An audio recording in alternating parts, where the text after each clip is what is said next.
DXX akademiyasiga kirmoqchi bo'lgan yoshlar ko'zingizni kattaroq ochib 8-sinfdan Temurbeklar maktabiga harakat qiling.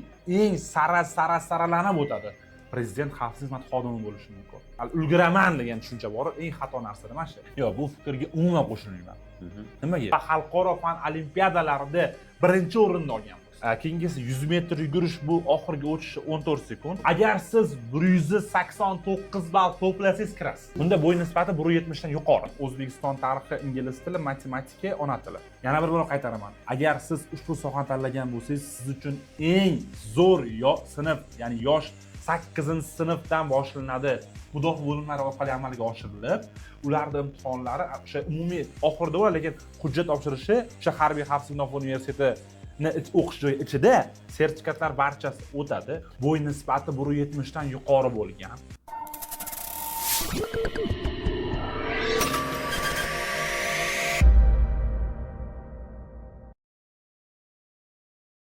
Davlat xavfsizlik akademiyasi, ya'ni yo'nalishlari kesimida hozir tushuntiraman, ya'ni kimlarni tayyorlaydi. Bu davlatni tashqi va ichki dushmanlardan himoya qiladigan, keng fikrlaydigan, o'zini fanni, aynan o'zining sohasi mutaxassisi bo'lgan xodimlar tayyorlaydi. DXX akademiyasi yo'nalishlari bir nechta turga bo'linadi. Misol uchun, birinchisi DXX akademiyani bitirib tergov xodimi bo'lishi mumkin. Prezident xavfsizlik xizmati xodimi bo'lishi mumkin va chegara qo'shinlari, ya'ni DXXni chegara qo'shin yo'nalishi xodimi ham bo'lishi mumkin. Ikkinchi savolim, Davlat xavfsizlik xizmati akademiyasiga kimlar hujjat topshira oladi va qanday yosh, ta'lim talablari mavjud? Xo'p, demak, bunda DXX akademiyasiga 17 yoshdan 23 yoshgacha bo'lgan O'zbekiston fuqarolari, faqatgina o'g'il bolalar. Bu birinchisi. Ikkinchidan, bo'y nisbati 170 dan yuqori bo'lgan. Bundan tashqari, agar u boshqa oliy ta'lim muassasasida o'qiyotgan bo'lsa, faqat birinchi kursda bitirgan bo'lsa qabul qilinadi. Agar u oliy ta'lim muassasasini bitirgan bo'lsa ham ikkinchi mutaxassis mavjud emas. Ya'ni umumiy qoida sifatida olamiz, 17 yoshdan 23 yoshgacha o'g'il bolalar birinchi oliy ta'lim topshirmoqchi bo'lganlar va eng muhimi boshqa oliy ta'limda o'qiyotgan, faqatgina birinchi kursni bitirganlar topshirishlari mumkin. Yana bitta tomoni bor. DXX akademiyasiga faqatgina 2 marta topshirish ruxsat beriladi. Misol uchun boshqa harbiy oliygohlarda 3 marta, 4 marta, 5 marta mumkin, lekin aynan DXX akademiyasiga 2 marotaba topshirish imkoniyati beriladi. Ya'ni 1 yil ichidami yo'q, misol uchun deylik, bir marta topshirib yiqildingiz, ikkinchi marta topshirish mumkin. O'sha 2 marta yiqildingiz bo'ldi, foydasi yo'q. Boshqa topshirish iloji yo'q. Albatta. Gap yo'q. Xo'p, navbatdagi savolimiz, uchinchi savolim, akademiyaga kirish jarayoni nechta bosqichdan iborat va eng qiyin bosqich qaysi deb o'ylaysiz? Xo'p, demak, akademiyaga o'zi hujjat topshirish jarayonlari har yili 10-oktyabrdan 10-noyabr sanasigacha Bilimni baholash agentligi sayti orqali onlayn registratsiya o'tiladi. Xo'p, endi bosqichlari keladigan bo'lsak, umumiy 5 ta bosqich bor va taxminim bo'yicha bular eng qiyin bosqichlardan biri, eng ko'p bola yiqiladigan joy bu tibbiy ko'rikdir. Ya'ni tibbiy ko'rik juda ham saralab tashlaydi bolalarni. To'kib tashlagan bolalarni. Eng qiyini bu tibbiy ko'rik. Tushunarli. Nima tavsiya berasiz tibbiy ko'rikda? Tibbiy ko'rikda mana eng zo'r tavsiyam, misol uchun 11-sinf bola, mana deylik 9-sinf bola maqsad qildi topshirishda, deylik. U eng zo'r tavsiyam unga o'zini, masalan, tuman voyenkomatimi yoki tibbiy muassasadan to'liq o'zi o'tib chiqsin. Hattoki qonidagi bilirubin, gemoglobin miqdorlarigacha tekshirib chiqsin. Hattoki shunga qaraladi. Shuning uchun maslahat beraman, o'sha 9-sinfdan tekshirib olsa o'zini, agar bironta narsa bo'lib qolsa, o'zini davolab, o'shunga tayyorlab boradi. Tushunarli. Xo'p, 4-chi savolim, abituriyentlar qaysi fanlarga ko'proq e'tibor berish kerak va oxirgi yildagi kirish ballari haqida ham qisqacha ma'lumot berib o'tsangiz o'quvchilarimizga. Xo'p, ya'ni abituriyentlarda birinchi o'rinda saralash bosqichlarida o'zida 4 ta fandan imtihon bor. Ya'ni O'zbekiston tarixi, ingliz tili, matematika, ona tili. Ya'ni ingliz tilini chet tili qolgan tanlash mumkin. Sertifikatlar barchasi o'tadi. Endi oxirgi data imtihoni 2 ga bo'linadi. Bunda siz asosiy birinchi blok sifatida xohlasangiz tarix tanlashingiz mumkin, xohlasangiz huquq tanlashingiz mumkin. Ya'ni tanlov huquqi berilgan, xohlasangiz tarix, xohlasangiz huquq. Abituriyentlarda endi o'tgan yili проходной ballarida olgansak 187 ball. Oho, yuqorigadan. Albatta. Nimaga degan savol bo'lsa, chunki Temurbeklar maktabini bitirgan bolalarga 30% o'tib beradi-yu, ular balni juda ko'p ko'taradi. Demak, temir yo'l maktabi, harbiy maktabda o'qish tavsiya. Albatta, bu eng muhim narsa. Muhim tavsiyalardan biri. Tushunarli. Xo'p, yana ham qiziq savollarimiz juda ham ko'p. 5-savolga keladigan bo'lsak, bu savolimiz jismoniy tayyorgarlik talablari qanday? Shu haqida ham batafsil ma'lumot bersangiz. Chunki ko'pchilik shu abituriyentlar eng og'riq mavzusi ekanda. Xo'p, demak, jismoniy talablari qanday? Birinchi o'rinda aytib o'tishim kerak. Boshqa harbiy oliygohdan farqli o'rinroq DX akademiyasida siz 3 ta soha topshirasiz. Ya'ni 3 kilometr cross, bunda eng oxirgi o'tish balli 12 daqiqa. Keyingisi 100 metr yugurish, bu oxirgi o'tishi 14 sekund. 14 sekund. Albatta, va turnik, bu narsa muhim joyi bor. Turnikimiz 12 dan 15 tagacha bo'lishi kerak. Endi agar siz 3 ta imtihondan farqi yo'q, bittasidan bo'lsa ham 2 olib qolsa, qolgan ikkitasidan 5 olgan taqdirda ham bab yiqiladi. Ya'ni uchalasi ham eng kamida 3 bilan o'tilishi kerak. Agar bittasi 2 bo'lib qolsa ham bo'ldi, tugadi. Tushunarli. Demak, o'quvchilarga qiziqyapsizmi, kirmoqchi bo'lsangiz, jismoniy tayyorgarlik. Albatta. Yugurib, turnik mashqlarni qilish kerak. Misol uchun, hozir tayyorlayotgan bolalarimizda bizda talab qo'yilgan 3 kilometrga biz 11 minut talab qo'yganmiz. 100 metrga 12 sekund, turnik 17 ta. Bizda shu narsani qilsa, aytadi-yu, mashqda qanchalik qiyin bo'lsa, jangda shuncha oson bo'ladi, deydi. Bu tomonda juda ham oson bo'ladi. Xudo xolasa, yashan gap yo'q. Xo'p, 6-savolimiz ko'pchilik qiziqtiradigan savol. Oila a'zolarini xulq-atvori, tarjimai hol akademiyaga kirishda qanchalik rol o'ynaydi? Qarang, DX akademiyasida boshqa o'sha harbiy oliy ta'lim muassasalariga o'xshab, ya'ni qarindoshlarini o'rganish darajasi bor va bunda eng boshlanish nuqtasi eng yaqin qarindoshlardan olinadi. Misol uchun, ya'ni ota-ona, aka-uka, opa-singillar.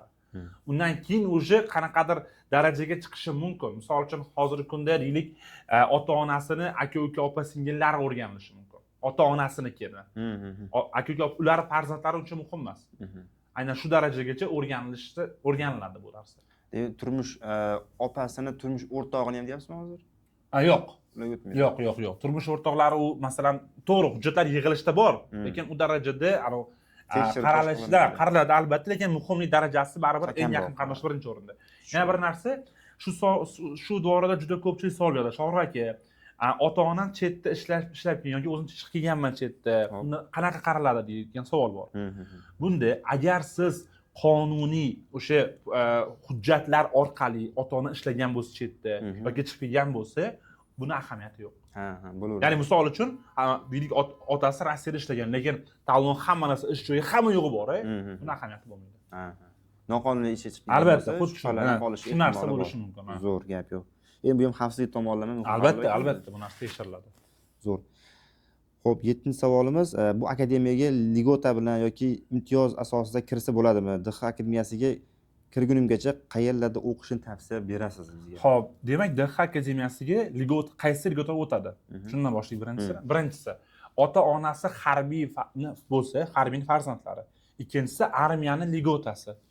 Uchinchisi Temurbeklar maktabining ligotasi. To'rtinchisi Mard o'g'lon degan bor, o'sha ham o'tadi. Beshinchisi Vatan tayanchi, ya'ni maktablarda olinadigan Vatan tayanchi ligotasi. Bu ham o'tadi. Va oltinchisi ham bor. Bu qaysi desangiz, agar o'sha birinchi fani tarixda yoki huquq tanlasa, respublika va xalqaro fan olimpiadalarida birinchi o'rinni olgan bo'lsa. Ya'ni bunda o'sha fanidan maksimal ball berilib, o'sha bola xudo xolasa imtiyoz asosida kirib ketish. Albatta. Demak, maktabda o'qiyotgan o'quvchilarga ham imtiyoz bor ekan. Albatta, ya'ni o'zini o'sha fandan, masalan, tarix fanidan respublika olimpiadasi birinchi o'rinda olsa, albatta unga imtiyoz beriladi. Men eshitmagan ekanman maktablarimizda shunaqa o'g'lonlar shunaqa bir. Yo'q, aynan shu ligotalar o'tadi. Endi misol uchun ko'pchilik so'raydi, Shohruh aka, armiya ligotasi 50% beradimi? Yo'q, unaqa emas. Shu joyni tushuntirib o'tdik. Ya'ni sizda harbiy xizmatga borib kelganlarning umumiy kvotasi qanchalar foiz ajratiladi. O'shani ichida kurashiladi. Misol uchun deylik, armiyaga borib kelgan odam 20 tadan topshirgan, o'sha 20 ta odam uchun alohida kvota ajratiladi. Misol 5 tadir deylik, o'sha 20 ta odam, o'sha 20 ta 5 ta doirasida kurashadi. Yoki harbiyning farzandlarida ham xuddi shunaqa. Ular o'sha sohasiga qarab ajratilgan kvota miqyosida o'sha organda xodimning farzandlari kurashadi.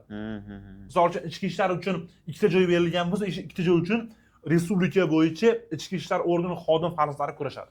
Ko'pchilik motivatsiyasi o'lib qolyapti. Misol harbiyga topshirmoqchi bo'lsa ham baribir harbiylarni farzandlar berib Yo'q, ketadi. yo'q, unaqa narsa Bizga emas. berilmaydi imkoniyat. Yo'q, unaqa narsa emas. Ya'ni Yana bitta narsa aytaman sizga. Hop. Agar siz 189 ball to'plasangiz kirasiz. Misol uchun-da, haligi men u kvota to'lib qolgan bo'lsa ham 109 ball to'plagan abituriyent qabul qilinadi. iloji yo'q. Albatta. Zo'r. Xo'p, navbatdagi ajoyib savolimiz Davlat xavfsizlik xizmat akademiyasidagi o'qish jarayonlari, kursantlarning kundalik hayoti, ularga yaratilgan qanaqa sharoitlar bor? Qisqacha bir tushuncha berib Demak, DX akademiyasi o'qish muddati 4 yil, to'liq davlat granti asosida o'qitiladi. Bunda kursantga birinchisi yotoqxona, 3 mahal ovqat, formasi, xo'p, undan tashqari yuqori darajali stipendiya bilan ta'minlanadi. Ya'ni bunda o'sha kursant hech qanaqangi rasxodga pul sarflamaydi. Ya'ni hamma yo'g'i tekin. Necha yil davom etardi? 4 yil o'qish. 4 yil o'qish. Va bitirishi bilan leytenant zvaniyati o'zi bitirmasdan oldin o'sha ish joyi aniq bo'ladi, o'sha ish joyiga borib joylashadi. 5 yil o'sha birinchi joylashgan joyida 5 yil muddatda ishlaydi. Gap yo'q. Bunaqa imkoniyat boshqa oliygohlarda yo'q. Yo'q, masalan uchun harbiy oliy ta'lim muassasalarida qilingan davlat, chunki davlat xodimidalar, davlat o'zining odamini birinchi o'rinda ta'minlaydi. Ish bilan ta'minlaydi, zo'r. Albatta. Xo'p, keyingi savolimiz o'qish davomida kursantlarga qanday sharoit yaratiladi? Stipendiyami, yashash sharoitimi, qanaqadir bir ta'minotga yordam beriladimi yo'qmi? Albatta, misol uchun tasavvur qiling, misol siz hozirgi paytda davlat oliygohida o'qisangiz, misol uchun. Olib qarasak, kvartirada turasiz, hech bo'lmasa oyiga o'rtacha 100 dollar atrofida. Yeb ichishingiz albatta kamida oyiga 2 million atrofida bo'ladi. Misol 3 million, 3,5 million xarajat bo'lsa, kursantda u narsa yo'q. Ya'ni kursant hamma yo'g'i davlat tomonidan olinadi. Chunki nimaga? U bitirgandan so'ng davlatni nozik o'sha joylarida davlatni o'zi o'sha birinchi tashqi dushman kelayotganda birinchi o'zini ko'ksitib beradigan insonda. Shuning uchun ham davlat himoyasi uchun birinchi turavergan insonni shu bo'ladi. Bular misol uchun yana bir narsa aytaman-da, DX xodimini qilayotgan ishlarini, ularda amallar hech qayerda ochiqlanmaydi. Misol to'g'ri, ijtimoiy tarmoqlarda ko'ramiz, misol qo'shma tadbirlar bo'ladi, ichki ishlar organlari bilan qo'shma tadbirlar, giyohvandchilik. Lekin bu analizda icebergning uchida faqatgina. Ular qiladigan ishlar juda ham ko'p-da. Biz bilmaymiz. Ko'plari misol uchun jon beradi kerak bo'lsa. Lekin buni biz bilmaymiz. Ular qayerdadir davlatni, o'sha jamiyatimizni, xalqini himoya qilish yo'lida jon berganlar qancha. Bu narsalar hech qayerda ochiqlanmaydi. Bu gap to'g'ri. Hali aytadi-yu, ularning xizmati bilinmaydi, lekin nima deydi? Ular mavjudda. Davlat shunaqa joylari borki, qorong'u joylarni olib qarasak, o'sha joyda ular haqiqatan millat uchun, jamiyat uchun jon berishadi. O'sha bu yoqdagi aholi tinch yashashi. Tinch yashash, ular yurishadi. Zo'r. Gap bo'lishimiz. 10-savolim, akademiyada qanaqa yo'nalishlar mavjud? O'sha Davlat xavfsizlik akademiyasida qanday kursantlar yetishtirib chiqariladi? Xo'p, birinchisi, misol uchun umumiy olganimizda oper xodim tergov faoliyati bo'yicha olib qarasak, unda bo'y nisbati 1.70 dan qabul qilinadi va o'qish muddati o'sha aytganim 4 yil mobaynida o'qitiladi va tergov faoliyati lavozimi qabul qilinadi. Lekin misol uchun davlat xizmatini chiqarilgan qonun 2008-yilda chiqarilgan qonun bo'yicha, misol hozirgi kunda 33 ta bo'limdan ortiqroq bo'lim bo'lsa, aynan bitirgandan keyin san shu bo'limda ishlaysan degan narsa yo'q. O'sha mutaxassislik bo'yicha bitirsa ham, lekin qobiliyatiga qarab boshqa narsaga o'tishi mumkin. Endi ikkinchisi bu prezident xavfsizligi. Bunda bo'y nisbati 180 dan kam bo'lmagan o'g'il bolalar qabul qilinadi. Bunda o'qish joyi bitta joyda, lekin ularning kvotasi alohida. Misol 1 yiliga 16 ta qabul qilinadi. DX akademiyasi yo'nalishi bo'yicha 84 ta, 16 ta PDX, ya'ni prezident davlat xavfsizlik yo'nalishi bo'yicha qabul qilinadi. Bunda o'sha imtihon fanlarida ham umumiy saralash bosqichlari umumiy tarzda olib boriladi. Hujjat o'rganish jarayoni alohida faqat. Endi uchinchisi bu chegara qo'shinlari. Bunda qarang, hujjat topshirish jarayonlari 10-oktyabrdan boshlanadi, faqat hujjat topshirish joyi mudofaa ishlari bo'limi orqali amalga oshiriladi. Ya'ni DX onlayn yoki boshqa emas. Chegara qo'shinlariniki mudofaa bo'limlari orqali amalga oshirilib, ularning imtihonlari o'sha umumiy oxirida bo'ladi, lekin hujjat topshirishi o'sha Harbiy xavfsizlik mudofaa universitetini o'qish joyi ichida faqat hujjat qabul qilishi ancha oldinroq bo'ladi. 10-oktyabr atrofida boshlanadi. Tushunarli. Bunda bo'y nisbati 1.70 dan yuqori. Imtihon fanining farqi bor bularda. Bularda matematik, fizika imtihon fanlarida. Aynan chegara qo'shinlariniki matematik, fizika. Tushunarli. Xo'p, navbatdagi savolimiz, ko'pchilik o'ylaydigan Davlat xavfsizlik xizmati akademiyasi faqat tanishib bilish orqali kirishadi. Bu fikr qanchalik to'g'ri? Yo'q, bu fikrga umuman qo'shilmayman. Nimaga? Masalan, tasavvur qiling, davlatni eng nozik nuqtalariga tanish bilish qo'yilmaydi hech qachon. Tanish bilish, masalan, qanaqasiga o'zingiz o'ylang, chegarani himoya qilayotgan askar yoki bo'lmasa davlatni o'sha o'zini jonini beradigan insonlar ham tanish kirishi mumkin. Bu yerda o'zida yuragida o'ti bor, jismonan sog'lom, aqlan teran, misol undan tashqari fikrlash, dunyoqarashi keng, bilim salohiyatiga ega bo'lganlar kira oladi faqat. Unda agar tanish bilish bo'lganda qanaqasiga proxodnoy ball 180 bo'lishi mumkin. O'zingiz o'ylang. Proxodnoy ball juda ham yuqori. Bu narsa chunki hozir abituriyentlar ham biladi. Abituriyentlar agar fanlardan milliy sertifikat olmasa, u foydasiga topshirishdi. Demak, o'quvchiga tavsiya berasiz, sertifikatlar olishga harakat albatta, bu qilish kerak. eng muhim tomoni. 12 savolim, bilamizki, eng qiyin bosqichlardan biri bu psixologik test va bu psixologik tanlov jarayoni qanday o'tadi? Nomzodlar nimalarga tayyor bo'lish kerak? Xo'p, demak, psixologik test taxminan dastlabki saralash imtihoni tugagandan so'ng noyabr oylarining oxirida bo'lib o'tadi. Bunda bolani qarang. Birinchi o'rinda ko'z xotirasi, ya'ni raqamlar eslab qolinishi, shakllarga e'tibor berilishi, rostgo'yligi, ya'ni ha yo'q degan qisqa javoblar bo'ladi-da, ha yo'qligi yoki bo'lmasa bir xil narsalardan ajratib olinishi, diqqat, ya'ni diqqat, e'tibor, rostgo'ylik, fikrlashi, ko'z xotirasi, birinchi o'rinda o'zini xotirasi. Misol shunaqa beriladiki, turli xil narsalar berib tashlaydida, keyin o'sha nima qayerda turganligini toping. Mana shunaqa ya'ni imtihonlar. Ya'ni imtihon adbor juda ham qattiq. Adbordan eng saralanib o'tadi. Misol uchun oyiga yillik umumiy kvota 84 ta bo'lsa, 10 mingdan ortiqdan topshiradi. 10 mingdan ortiqdan topshiradi. Bu narsa oddiy narsa emas. Ya'ni psixologik test ham eng saralab olish imtihonlaridan biri sanaladi. Demak, bunga ham jiddiy qarash kerak. Albatta, buni juda ham jiddiy qarash kerak. Bunga nima tavsiya berasiz rivojlantirish uchun? Birinchi o'rinda bola xotirasini zo'r bo'lsin, rostgo'y bo'lsin, kirganda o'zini yaxshi ko'rish harakat qilish kerak emas, borini gapirish kerak. Albatta. Va ko'z xotira, aql xotirasi va o'sha fikrlashi, ya'ni ranglar ajrata olishi bu juda ham muhim narsalar. Bunga ko'proq aytaman, bolalarga ko'proq kitob o'qish. Eng zo'r narsa. Xotirani saqlaydigan narsa ko'proq kitob o'qish. Telefonga ko'proq bermas kerak. Albatta. Xo'p, keyingi savolimiz, akademiyani bitirgan kursantlar qayerlarda xizmat faoliyatini davom ettirsa bo'ladi? Misol uchun, mana bizda o'zi davlat xavfsizlik xizmati bu o'sha nima uchun kvota kam olinadi? Bitirgandan keyin ish bilan ta'minlanish darajasi bor-da. Va viloyatlar kesimi bo'yicha yuboriladi. Masalan, har bir viloyatga, Toshkent shahar va masalan chegara qo'shinlari, prezident xavfsizliklariga ish bilan ta'minlanadi. Demak, ish bemalol o'zi tanlash ham mumkinmi ishda? Endi ko'proq qobiliyatiga qarab qo'yiladi. Ko'proq holatda. Tushunarli. Davlat xavfsizlik xizmati akademiyasiga kirishni maqsad qilgan yoshlarimiz hozirda nimalarga e'tibor berish kerak va ular qaysi xatolarga ko'proq yo'l qo'yishyapti? Birinchi o'rinda, agar bola 8-sinfda o'qiyotgan bo'lsa, men tavsiyam Temurbeklar maktabi. Birinchi o'rinda. Ikkinchisi, agar bola o'zini jismonan tayyorlab, mana shu topshirayotgan 4 ta fanidan 10-sinfda bitirgungacha yopib bo'lish kerak. Bola agar 11-sinfga o'tgandan keyin sertifikatni olmagan bo'lsa, foydasi yo'q uni. Chunki nimaga? Hujjat yig'ish jarayonlari, tibbiy ko'rik jarayonlari, saralash bosqich imtihonlari bolani asosiy fanlarga ulgurishga vaqt qolmaydi. Shunga tayyor bo'lish kerak. Albatta, DXX akademiyasiga kirmoqchi bo'lgan yoshlar ko'zingizni kattaroq ochib, 8-sinfdan Temurbeklar maktabiga harakat qiling. Agar ulgura olmadingizmi, 9-sinfsiz hozir 10-sinf bitirgungacha umumta'lim fanlaridan barchasidan milliy sertifikatlarni olib bo'ling.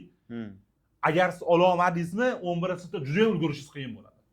Ko'pchilik hozir 1 yil vaqtim bor-ku. Bu eng katta xato. Mana shu xatolardan bittasi o'ziga bo'lgan o'ta darajada ishonchi. Ya'ni bu ko'pincha yoshlarda ulguraman degan tushuncha bor, eng xato narsa mana shu. Agar shuni maqsad qilding, bo'ldi, hamma narsadan kechib, bor e'tibor shunga qarash kerak. Shohrubek aka, oxirgi va eng muhim qo'shimcha o'zimning shaxsiy savolim, Davlat xavfsizlik xizmat akademiyasiga kira olmaganlarning eng ko'p uchraydigan xatosi, sabablari nima? Kira olmasligida oxirgi bir tavsiyalaringizni berib o'tsangiz. Birinchi o'rinda kira olmasligini narsalardan bittasi bu siyosiy qarashi.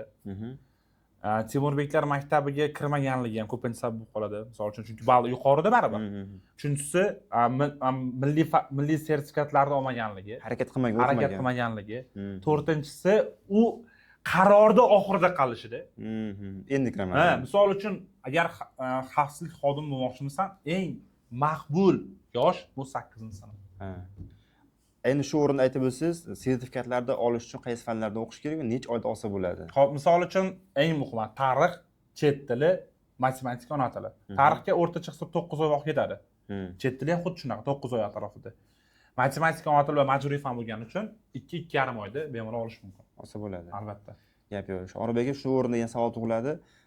Cosim School yoki Cosim Study jamoasida Davlat xavfsizlik xizmat akademiyasi kursdan tayyorlab bera oladimi yoki yo'qmi? Xo'p, bizda imkoniyatlar, imtiyozlar bor. Cosim Study Toshkent shahrida istiqomat qiluvchi Toshkent viloyati istiqomat qiluvchilar uchun hujjat topshirish jarayonidan boshlanadi tayyorgarligimiz. Agar bola oldimizda 9-sinfni bitirib kelsa, hujjat topshirish jarayonidan imtihongacha o'zimiz tayyorlaymiz. Hamma saralash bosqichlariga. Kazarma ham xuddi shunaqa. Kazarmaga 9-sinfdan olaman. Nimaga? Kazarmada xudo xolisi bitirgungacha maktabni o'zimiz olib turib, bolani 10-sinfni tugatgungacha yaxshilab ishlaymiz. 11 emas, 10-sinf tugatgungacha bola tayyor bo'ladi. Bolani ota-onasiga biz bolaga 10-sinf bitirgungacha qo'lida 4 ta fandan sertifikati, psixologik testlarga tayyorligi, saralash bosqichlari, jismoniy tarbiya tayyorligini shuni topshiramiz bolaga, ota-onasiga. Bola 11-sinfga o'tganida hujjat olish jarayoni boshlanganda bola hamma yoqqa tayyor bo'ladi. Xudo xolasa. Hujjat topshirish, tayyorgarliklarga ham yordam beradi. Albatta. Qachon boshlanadi, qayerda topshiriladi, nimalar kerak bo'ladi, hammasini o'sha asarlashda birma-bir ketma-ket tayyorlab boramiz. Xo'p, tibbiy ko'rikda ko'pchilik o'quvchilar yiqilib kelishadi. Shaxsan o'zimizda ham tanishlarimiz, birga o'qigan kursdoshlarimiz ham shundan yiqilishgan va bunga qanaqa masalan yengillik yoki qanaqa yordam kiritgansiz aka? Xo'p, bizda mana shuni bitish qildik. 9-sinf bolani, misol uchun 10-sinf bolani olib kelgandan keyin bizda sentyabr oyida tibbiy ko'rik o'tkaziladi. Ya'ni tibbiy ko'rikda biz bolani sochini uchidan tirnog'ini uchigacha tekshirib chiqamiz. Va kamchiliklar chiqqanda ota-onasiga xabar berib davolatib boramiz. Vohlatdan. Чтобы u o'sha tibbiy ko'rik paytida matar chiqib qolmasligi uchun. Endi avvalolloh o'sha paytda chiqib qolishi mumkindir, lekin unda oson bo'ladi-da unga. Misol uchun deylik, qoni kamayib qolishi mumkin yoki gemoglobin oshib ketishi, shunga o'xshagan narsa. Lekin asosiy chiqishi mumkin bo'lgan kasalliklarni inshaalloh xudo xolasa harakat qilib oldini olamiz. Bu bo'yicha mutaxassislarni jalb qilgan. Bu bo'yicha Cosim School Kazara maktabida bu bo'yicha hamma narsa qilingan. Ya'ni tibbiy ko'rikda biz oddiy poliklinikada emas, mudofaa ishlari bo'limidan o'tkazamiz bolani. Gap yo'q. Demak, u yer bilan ham albatta o'sha mutaxassislar, aynan shu soha mutaxassislari tibbiy ko'rikda o'tkaziladi. O'zlari harbiy vrachlar o'tkaziladi tibbiy ko'rikdan. Bilamizki, harbiy vrachlar ham eng zo'rlari, albatta o'sha ko'rib, bizga hamma narsani bola haqida yozib berishadi. Biz keyin ota-onani chaqirtirib, ota-onani shug'ullanamiz bu. Mana bolada shunaqa muammosi bor ekan, davolating, ko'rsating. Xuddi shunaqa. Zo'r. Undan keyin jismoniy tayyorgarlik etapi, bu ham og'riq mavzumizdan biri. Bunga qanaqa yechim qildingiz? Hop, bunda hozir bo'layotgan aytaman sizga bitta narsa. Bizda Cosim kazarmada ertalab soat 6 dan kunda 2 mahal. Kunda 6 dan soat 7:30 gacha, obeddan keyin soat 4:30 yoki 5 dan boshlanadi, 6:30 gacha kunda 2 mahal trenirovka. Qanaqadir sport turlari emas. Aynan mana shu jismoniy tarbiya imtihonida qanaqa saralash bo'lsa va ularda normativlardan ancha bizdagi qiyinroq. Misol uchun turnik 17 ta bizda 100 metrga borayotganda bizda 12 sekund. Undan ortiq mumkin emas. 3 km turnik, 3 km crossda bo'lsa 11 daqiqa. Undan ortiq mumkin emas. Shunday bo'lishi kerak. Albatta. Demak, hali oldindan tayyor bo'lsa shunchalik mashqda qancha qiyin bo'lsa, shuncha oson bo'ladi. To'ppa-to'g'ri, yashan gap yo'q. Aka, bo'lmasa sizga batafsil aloqa chiqmoqchi bo'lgan, vohadan, viloyatdan o'zini farzandlar bermoqchi bo'lgan, o'zi qiziqayotgan insonlarga qanaqa aloqa chiqish kerak va manzillar haqida quyidagi raqamlarimiz, mana shu quyidagi raqamlarimiz doim ishlaydi. Farzandini olib kelmoqchi bo'lganlar bemalol chiqishlari mumkin. Biz o'sha narsa eng muhim tomoni mana shu og'riqli nuqtamizda maktab masalasi. Hozir endi shunga hal qilib bo'lganmiz. Eng katta muammo shu. Albatta, maktabini ko'chirib, attestat shahodatini o'zimiz beramiz. Ya'ni shu narsa bor o'zimizda. Bemalol xotirjamlikda yotoqxona, ovqatlanish masalalari, saralash hammasi o'zimizdan bo'ladi. Faqat o'sha bizda bitta talabimiz bo'ladi, go'shti bizga, suyagi ota-onaga. Ha. Mana shu narsa qattiq talab. Endi jismoniy tayyorgarliklarda qiyinchilik bo'lishi mumkin, chidab berish kerak qisqasi. Albatta chidab bersa bo'ldi. Bola chidab o'sha narsaga yetib borsa, ota-onasini qo'liga tayyor kadr xudo xolasa beramiz. Zo'r gap bo'lishi mumkin. Juda ham zo'r har tomonlama o'quvchida tug'ilishi mumkin bo'lgan muammo kamchiliklarni ham oldindan bartaraf Albatta. Xuddi shu narsa. xursand bo'ling. Zo'r gap aka. Bo'lmasa oxirgi tavsiyangiz so'zni Hop, yakunlaymiz Bun aka videomizni. siz hozir tanlamoqchi bo'lgan oliygohingiz O'zbekistondagi eng nomer 1 oliygohdan biri sanaladi. Shuning uchun hurmatli abituriyent, hurmatli ota-ona, sizga maslahatim farzandingizni yoki abituriyent o'zing tayyorgarlikda ancha oldinroqdan boshlanglar, oxiriga tiramanglar. Ulguraman degan tushunchani yo'qotinglar. Yana bir bor qaytaraman. Agar siz ushbu sohani tanlagan bo'lsangiz, siz uchun eng zo'r sinf, ya'ni yosh 8-sinfdan boshlanadi. O'shanda siz bemalol ulgurib, hamma narsaga vaqt soati bilan yetib boramiz. Undan u yog'i ozgina kech qolgan va hamma narsa bir vaqtda taralib qolgan vaziyatimiz bo'lib qoladi. Rahmat, salomat bo'linglar. Zo'r gap aka.